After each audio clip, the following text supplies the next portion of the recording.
Hello everyone, welcome to my another mini blog. সকালে পড়ে এসে আজ এই দুটো ডিম সেদ্ধ আর একটা কলা দিয়ে ব্রেকফাস্টটা সারলাম।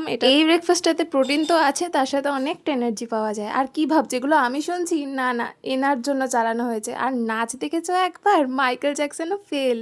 ওকে নাচতে দেখে তো আমি আর নিজেও কন্ট্রোল করতে পারি না, আমিও শুরু করে দিই ওর সাথে সাথে। আর আজকের লাঞ্চের প্ল্যাটারটা ছিল ভীষণই সিম্পল। তো বিকেলে এক জায়গায় বেরোনোর কথা ছিল, আসলে মুভি দেখতে যাওয়ার কথা ছিল আমাদের, বাট সেই প্ল্যানটা ক্যান্সেল হয়ে যায়।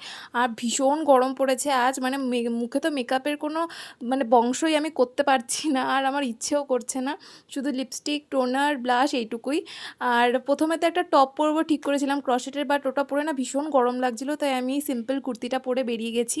আর এখান থেকে আমরা গিয়েছিলাম গঙ্গার ঘাটে। আমাদের বাড়ির থেকে ওই ধরো আধ ঘন্টা কি 40 মিনিটের দূরত্ব।